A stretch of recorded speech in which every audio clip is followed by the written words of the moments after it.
Si usted tiene fe, dice la Biblia que para el que cree, todo es posible. Oiga, en la vida hay que portarse bien. En la vida hay que portarse bien.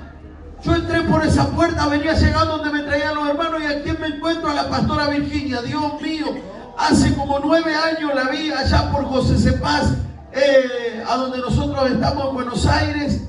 Y cuando la vi acá se alegró mi corazón, me llené de gozo. Menos mal que hace 9 años no le profeticé nada malo y me dijo todo lo que usted me profetizó hace 9 años, se vine a decirle que se cumplió. Dios es fiel. Hay que ser testimonio en todo lado y en todo lugar, porque siempre hay alguien que te está viendo. Siempre hay alguien que te observa. Amén. Soy pastor del Ministerio Jesucristo Fiel y Verdadero, allí en zona norte de Buenos Aires, Los Polvorines, Malvinas Argentinas, donde vamos a cumplir 10 años de ministerio en el mes de septiembre, donde Dios nos ha bendecido con una hermosa congregación que ha crecido y que sigue creciendo, porque todo lo que es de Dios crece. Crece, se multiplica y da muchos frutos. Como va a crecer usted, como va a crecer esta casa, porque esta casa tiene algo diferente a las demás. Esta casa tiene amor. Esta casa tiene amor. Saben que yo no me caracterizo por andar ni con manojos de llave, no empujo a la gente para ministrar, no ando regalando casas, ni departamentos, ni esposos, ni esposas, ni hijos, no ando regalando autos, no ando regalando nada. Mi mensaje es más claro, es más preciso y es más puntual. Dios necesita salvar a esta generación para que no se pierda. Dios necesita que esta generación pueda conocer la verdad de Cristo. Y la verdad de Cristo no tiene que ver con dinero, no tiene que ver con viajes, no tiene que ver con posiciones, no tiene que ver con recursos, tiene que ver con el amor, tiene que ver con la cruz y tiene que ver con la salvación, tiene que ver con la gracia. Esta generación no se va a perder mientras haya congregaciones que tengan amor. No es un cumplido, es lo que yo sentí cuando entré por esa puerta, que en esta casa hay amor. Y lo que la gente necesita hoy por hoy es encontrar una iglesia que ame lo que Dios ama. La gente está cansada que le prediquen, que le profeticen, que le ministren, que le digan y que después no cumplan. ¿No te cansaste cuando yo iba a arrancar con la congregación que tengo, que Dios me ha otorgado por gracia, por misericordia? Arrancamos en el comedor de mi casa, feo mi comedor, empobrecido, yo chofer de colectivo. Ahí arrancamos, 26 de septiembre del año 2016. Me acuerdo que me llamaron de Colombia y me dijeron: Miguel, cuando vos viniste a Colombia me diste una palabra y esa palabra se cumplió. Habían pasado 2 meses que yo había vuelto, de la primera vez que había salido del país. Y yo estaba re mal, en la iglesia se había picado todo, se había puesto todo patas para arriba, salieron a dar un montón de cosas, no nos podíamos seguir quedando ahí. Todo parecía que otra vez se repetía la historia una y otra vez. Tengo 42 años, de los 7 años me crié en la iglesia, por gracia, por misericordia de Dios, toda mi vida y por elección propia la pasé dentro de la iglesia. Nunca me drogué, no anduve en baile, boliche. Hace 23 años que estoy con mi esposa, la única mujer de la cual me enamoré en la vida, y Dios me dio una hermosa familia y soy una persona que tiene el privilegio de poder servir con todos sus hijos. Mis padres son pastores, mis hermanos también sirven a Dios, mis cuñadas, mis cuñados, mis primos, mis sobrinos, todos servimos a Dios en mi generación. Y Dios ha sido bueno. Y cuando arrancamos allá con la iglesia, una de las cosas que yo le pedí al Señor es: Señor, yo quiero ser una opción para esa gente que está cansada de la iglesia, para esa gente que está cansada de los pastores. Oiga, porque hay una realidad, muchas veces nos cansamos de los pastores. Bueno, allá en Buenos Aires se cansan de los pastores. Yo fui uno que dije alguna vez, golpeando la mesa de mi casa: me cansé de los pastores, me cansé del evangelio, no quiero saber más nada. Ahora me voy a ir al mundo, me voy a drogar, me voy a emborrachar, me voy a meter en todos los boliches, voy a perder mi esposa, voy a perder mis hijos. Seguramente terminaré tirado en una zanja por ahí sin nada. y ahí Dios me volverá a ir a encontrar, pero para eso habré perdido años, habré perdido a mis hijos, habré perdido mi familia, lo poco que tenía como recurso también lo habré perdido, pero sí algo sabía, que lo que Dios un día dijo que iba a hacer conmigo se tenía que cumplir, que lo que Dios un día me había hablado cuando tenía 7 años tirado delante de la presencia de Dios en el altar de la iglesia, por más que me vaya lejos, por más que pierda todo, lo que Dios prometió un día se tenía que cumplir y Dios lo tenía que hacer. Pero ahí apareció Dios en escena y dijo: no te vas a escapar de mis manos, no te vas a ir al mundo, y lo que yo dije que haría contigo lo voy a hacer. Y Dios empezó a hacer. Y nuestra iglesia nació no para tener una competencia o para tener un local más. No, nosotros, Dios nos dio el privilegio de poder nacer donde nadie creía que podían hacer algo bueno, donde nadie creía, ni el diablo creía que a nosotros nos podía ir bien, pero Dios estaba en el asunto. Esto no se trata de quién cree en ti y de quién no cree en ti. Esto se trata del que Dios tiene misericordia. Por eso Dios no necesita doctores, Dios no necesita abogados, Dios no necesita letras, Dios necesita gente dispuesta. Dios necesita gente que tenga el corazón conforme al corazón de Dios. A raíz de eso, cuando nosotros arrancamos con el ministerio, todo fue rápido. Dios en 4 meses teníamos 100 personas en el comedor de mi casa. Salimos de la primera iglesia, 3 meses de iglesia, teníamos 200 personas. De repente quedamos 20. Dios mío, no sabíamos cómo hacer, qué íbamos a hacer. Éramos nuevos, más allá que habíamos trabajado siempre a la par de pastores, apóstoles y todo lo demás. Ahora a nosotros nos tocaba pastorear. Y una cosa es estar al lado y otra cosa es estar al frente. Porque cuando estamos al lado sentimos que todo es fácil, que lo hacemos así, que el pastor lo debería hacer. Pero cuando nos toca estar en los zapatos del pastor es cuando realmente caemos en la realidad que nunca antes hemos visto. Y creíamos que todo se terminaba, que todo esto se iba a acabar tan rápido. Y Dios vuelve a aparecer en escena. Dios empieza a enviar gente a desafiarnos con un montón de cosas. Y Dios empezó a respaldar. Y esas 25, 20 que quedaron se convirtieron hoy, después de 9 años, en una iglesia de 700 personas que Dios nos ha regalado. Porque Dios es fiel y porque Dios respalda su palabra. Y porque Dios le confía lo que Él ama a gente que cuida de lo que Él cuida. Dios no necesita más iglesia que llenen.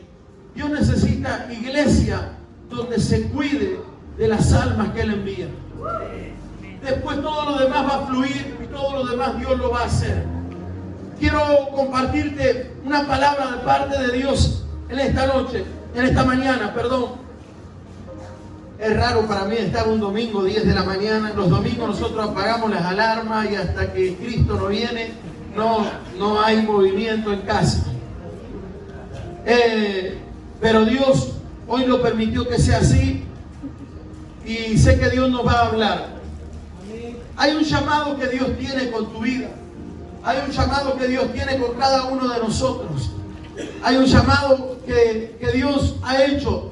Dios no solamente te trajo para tenerte sentado en este lugar y que escuches al pastor, que escuches al que pasa por el altar, al que adora o a quien Dios trae de turno. No, Dios tiene un plan y un propósito contigo. Si hay una de las cosas que el diablo tiene, que es un mentiroso. El diablo es un mentiroso. Dice la Biblia que el diablo es el padre de mentira. El padre de la mentira se llama diablo y Satanás. Lo dice la Biblia. Y una de las cosas que el diablo siempre ha hecho es intentar distorsionar nuestra identidad. Intentar robar nuestro ADN. Intentar adulterar la genética la cual Dios nos ha otorgado. Él dijo que nosotros somos sus hijos. Él dijo que nosotros teníamos acceso, legalidad, autoridad, para que todo lo que Él tiene, nosotros lo podamos manifestar acá en la tierra. Pero ¿cuándo vamos a poder hacer tales cosas? Cuando dejes de verte como el mundo te ve o como el diablo dijo que te llamas. ¿Cuándo Dios puede hacer contigo? Cuando dejes de sentirte el drogadicto, cuando dejes de sentirte el adúltero, el fornicario, el pecador, no sé cómo el diablo quiso llamarte. Porque el diablo nunca va a querer verte como lo que tú realmente eres, un hijo de Dios. Tú no eres cualquier cosa. Tú no eres uno más. Tú eres a quien Dios escogió para este tiempo. A quien Dios puso los ojos para marcar el rumbo de muchas familias, para cambiar la historia de cientos de jóvenes que están perdidos. A Dios no le interesa si hoy están en una esquina, si están bailando arriba de un parlante o si están en un hospital pegados a un aparato por causa de una sobredosis. A Dios le interesa que alguien pueda decirle: Jesús te ama, Jesús te ama. Y como Él cambió mi vida, también puede cambiarte la tuya. Dios necesita una iglesia que refleje a este Cristo poderoso. Muchas veces nos hemos dado cuenta que la iglesia tiene mucha palabra, que la iglesia tiene mucha unción, que la iglesia tiene mucha profecía, que la iglesia tiene un montón de cualidades que son muy buenas y que son muy necesarias para que el ministerio funcione. Pero ¿sabe qué? A veces en la vorágine de querer estar ungido, querer llenar la iglesia, querer hacer un montón de cosas, nos olvidamos de modelar a Cristo.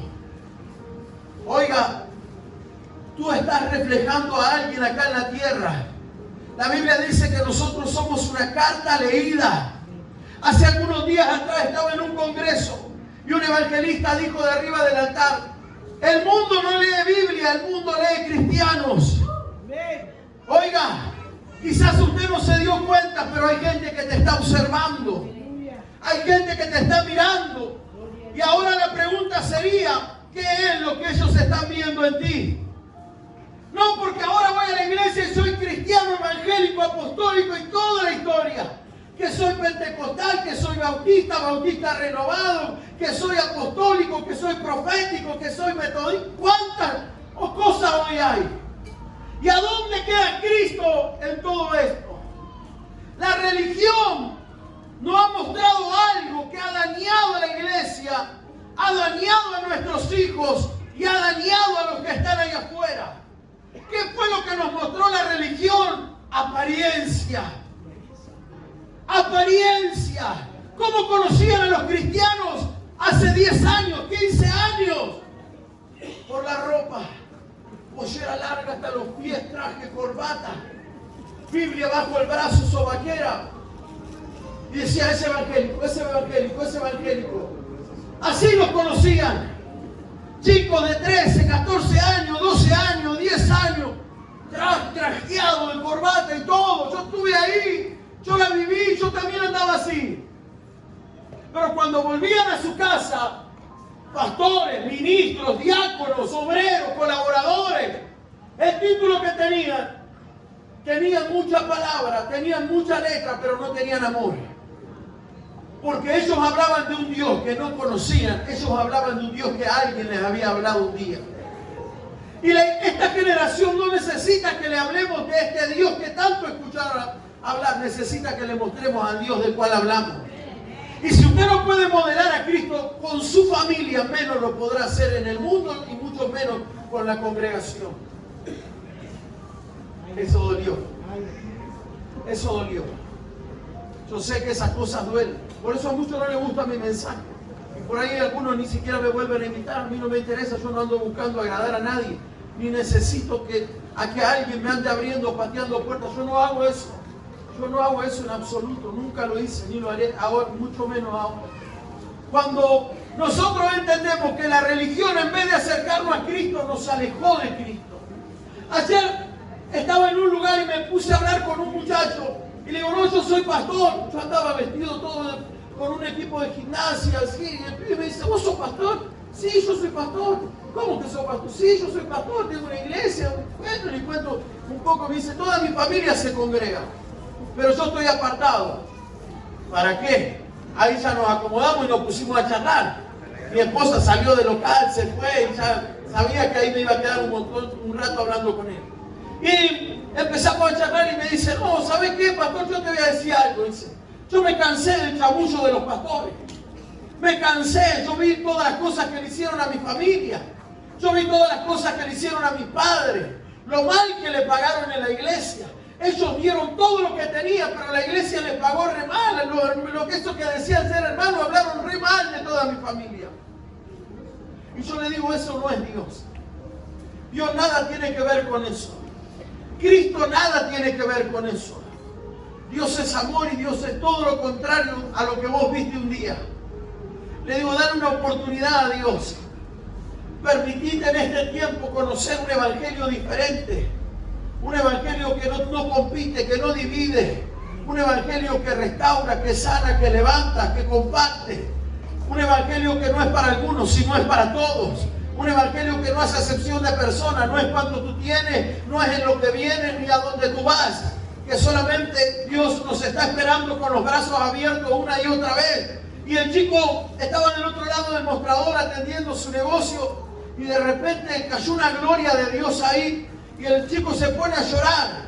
Y yo también me largué a llorar porque yo soy un apasionado de lo que hago. Yo siempre digo, no estoy donde no quiero estar, no comparto con quien no quiero compartir y no voy donde no quiero ir. Pero a donde voy, yo voy y dejo la piel ahí.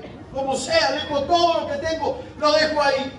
Y ahí cayó la gloria de Dios y ahí ministrándolo y me dijo, ¿sabe qué, pastor? Cuando me iba, cuando vuelva a la iglesia, voy a ir a tu iglesia. Yo le dije, dame la oportunidad de mostrarte que Dios no es lo que otros te mostraron, de que Dios es diferente, de que Jesús es otra cosa y de que si nosotros vamos a modelar a alguien, es que tenemos que modelar a Jesús.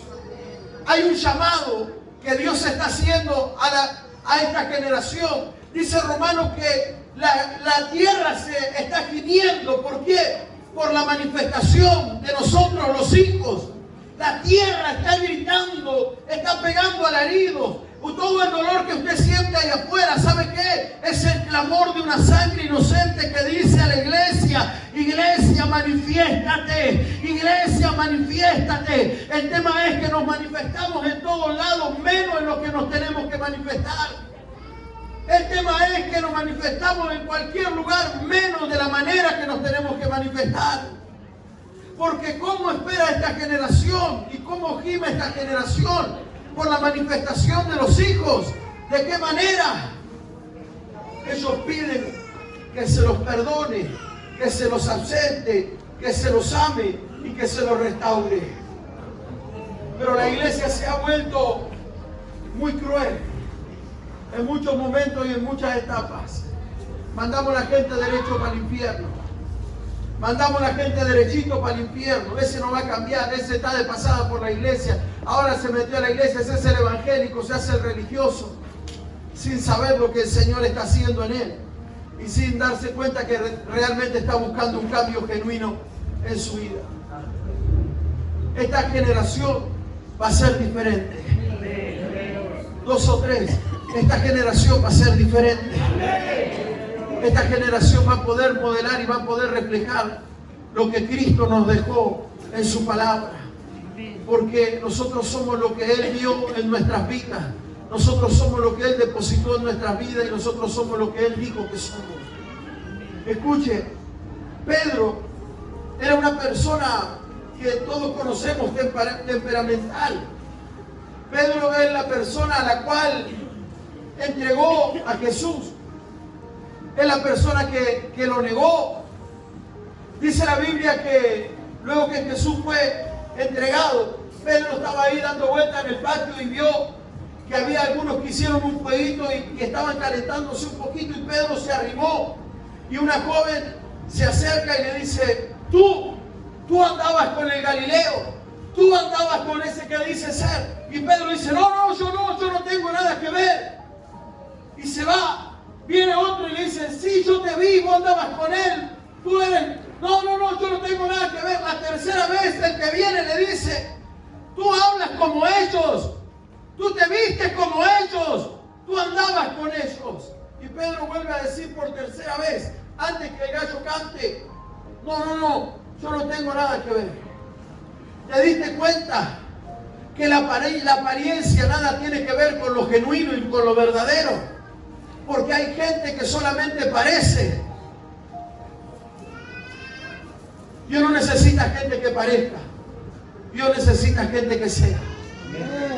Dios no necesita. A veces tenía un amigo yo que partió a la presencia del Señor este año, pastor él, policía, y él me decía que se metían en los cabarets, pedían coima en todos lados, dice, era un desastre, amigo me decía, en los boliches, le sacábamos toda la plata, y un día llegó a la iglesia, de traje, corbata y maletín, y en la puerta lo vieron de traje, corbata y maletín, y dijeron, este es pastor. Lo trajeron y lo sentaron en la primera fila. Y como era, se sentó y dijo, sí, y se quedó ahí. Y toda la iglesia decía, pastor, pastor. Pero él nunca había estado en una iglesia. Pasó el tiempo y lo ungieron de pastor, tuvo su iglesia. Además, ahora pastorea, su esposa quedó al frente de la iglesia con su hijo, allí en la ciudad de Moreno. Pero vio que muchas veces nos llevamos de las apariencias. Y la Biblia dice que no debemos mirar la apariencia, porque Dios no mira eso, Dios mira el corazón. Dios no necesita tu traje, tus zapatos, tu auto, tu casa, Dios necesita tu corazón. Todo lo demás es pasajero, es momentáneo y es circunstancial nada más. Dios necesita un corazón para poder hacer su voluntad. Este mismo Pedro que lo niega es el mismo Pedro que luego Jesús le pregunta si lo ama. Pedro me ama una y otra vez. Pedro me ama una y otra vez. Pedro me ama. ¿Por qué maestro me pregunta esto? Pedro estaba siendo restaurado por Dios porque había un llamado en la vida de Pedro. Cuando Pedro no tenía en claro su identidad, Pedro lo negó a Jesús 3 veces. Pero cuando Jesús viene a restaurarlo a Pedro, Pedro reconoce que lo ama. Y cuando Pedro le está diciendo, Señor, tú lo sabes, yo te amo, Señor, tú lo sabes. Pedro le está reconociendo, Señor, aunque pequé, aunque me equivoqué, aunque fallé, tú sabes que yo te amo. Así como muchas veces nos presentamos nosotros delante de Dios y le decimos, Señor, soy un hombre que tengo errores, que tengo fallas, que me equivoco. Pero tú sabes que aún a pesar de mis equivocaciones, yo te amo. Tú eres lo más importante y eres lo mejor que me pasó en la vida. Y Pedro es restaurado por este Jesús maravilloso. Pero la historia no termina ahí. Y aquí el mensaje. Libro de Mateo 16, verso 13 dice: viniendo Jesús, leemos en el nombre del Padre, del Hijo y del Espíritu Santo. Viniendo Jesús a la región de Cesarea de Filipo, preguntó a sus discípulos diciendo: ¿quién dicen los hombres que es el Hijo del Hombre? Ellos dijeron, unos Juan el Bautista, otros Elías, otros Jeremías o alguno de los profetas. Él les dijo, ¿y vosotros quién decís que soy? Que soy yo. Respondiendo Simón Pedro le dijo, tú eres el Cristo, el Hijo del Dios viviente. ¡Wow! El mismo Pedro que lo había negado, el mismo Pedro que luego es restaurado, en medio de todos los discípulos, es el único que puede levantar la voz y le dice, Señor, yo sé quién tú eres. Tú no eres un profeta más. Tú no eres un apóstol más. Tú no eres un ungido más. Tú eres el Cristo. Tú eres el Hijo de Dios. Oiga, y en esas palabras tan reveladoras de Pedro, lo que Pedro está haciendo es acceder al propósito y al plan de Dios, a la voluntad de Dios para con su vida, a lo que Dios preparó para él. ¿Por qué? Porque la Biblia dice que el que ve al Hijo, ve al Padre. El que ve al Hijo, ¿por qué Jesús le revela luego a Pedro tales cosas? Porque el único de todos los discípulos que estaban ahí que pudo ver a Jesús como el Hijo de Dios no fue Juan, no fue ninguno de los otros, fue Pedro, que era terco, que era pecador, que le cortó la oreja a uno, que lo negó a Jesús, que lo mandó a que lo crucificasen, pero que luego se acercó a Jesús para ser restaurado. Y ahora se le estaba cayendo el velo de lo que él fue para poder ser lo que Dios dijo que iba a ser. Yo entendí algo por medio de la palabra, que Dios no le entrega llamado, ministerio a alguien que no se le revela quién es Jesús para conocer el acceso a Dios. No podemos cargar con un llamado, con un ministerio o ejercer el propósito de Dios si no sabemos quién es Jesús. Porque luego que Jesús le revela, que Pedro le revela la perspectiva que él tiene de quién tenía por delante, ¿qué es lo que Jesús le dice? Entonces el verso 17 dice, entonces le respondió Jesús, bienaventurado eres, Simón, hijo de Jonás, porque no te lo reveló carne ni sangre, sino mi Padre que está en los cielos. Escuche, porque ahora Jesús lo que hace con Pedro es revelarle el propósito que él tenía preparado para Pedro.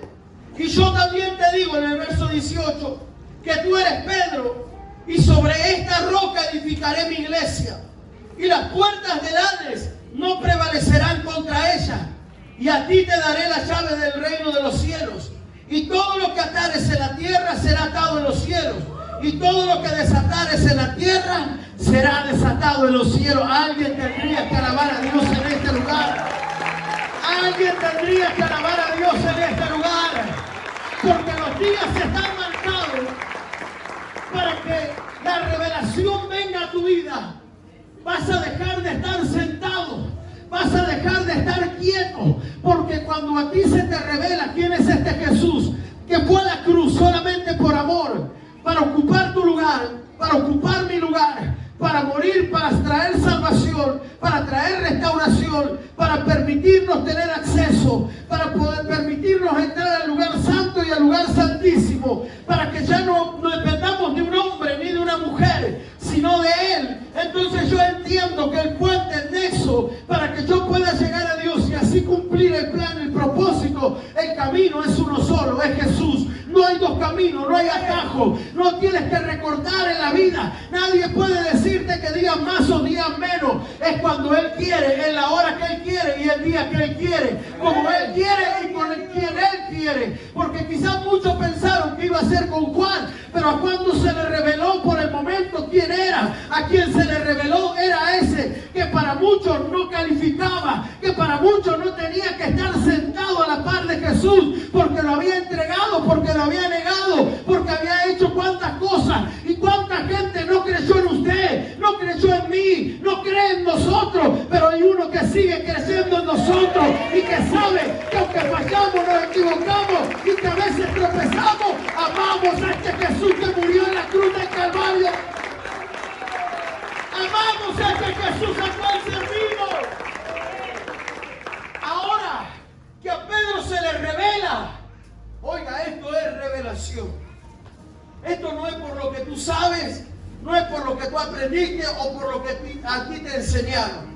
Porque nos criaron con el librito de abrir la Biblia y que nos explicaron un día, oiga, si no está Dios en el asunto y no está el Espíritu Santo, todo lo que tú puedes saber es basura. Lo dijo Pablo, no lo dije yo. Todo Pablo era, si alguien sabía de la Torá, de las Escrituras, era Pablo. No había nadie que sepa lo que Pablo sabía. Saulo, como Saulo aprendió, se capacitó, pero ¿qué necesitó un día? La revelación. 3 días le bastaron a Saulo con Ananías para que se le caigan las escamas de los ojos y en 3 días le cambie el nombre. Deje de ser ese perseguidor de cristianos, ese asesino de la iglesia de Cristo, para convertirse en el apóstol de Jesucristo, para escribir más de la mitad del Nuevo Testamento. ¿Cómo puede ser que la historia de lo apostólico está trazada por un asesino? Está trazada por un perseguidor de cristianos, por alguien que entraba en la iglesia y mataba con cartas y todo a los cristianos. No había gente buena, sí había gente buena seguramente por la época. Mire si no había gente buena que Jesús llama a un varón y no dice Jesús, a ver, ¿a quién puedo buscar? ¿A quién puedo encontrar que quiera hacer mi voluntad? No. Cuando Jesús ve que hay un Saulo perseguidor, inmediatamente sabe que hay un Ananías restaurador, que hay alguien que va a liberarlo y que lo va a preparar, capacitar y restaurar para hacer el propósito y el plan de Dios.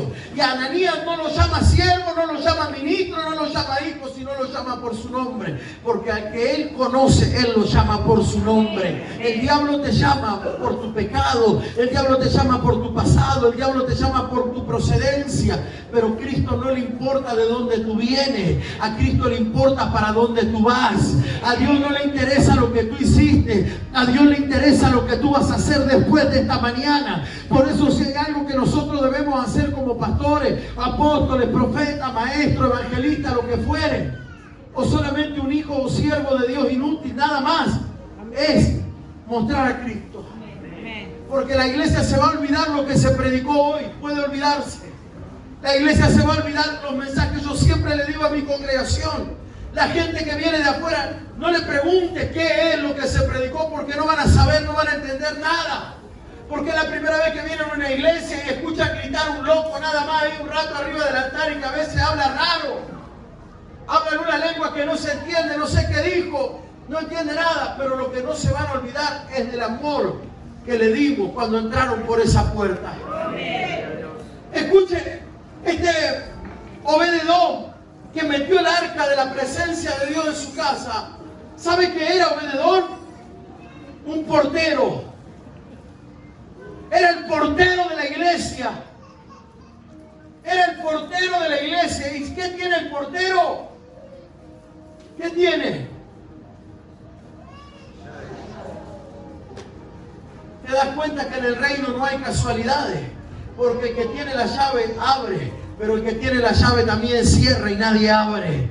Cuando usted comprende esa revelación de lo que acontece y por qué este hombre de Dios era el portero de la iglesia y la importancia que tiene, es que el primer impacto es el que no te olvidas nunca.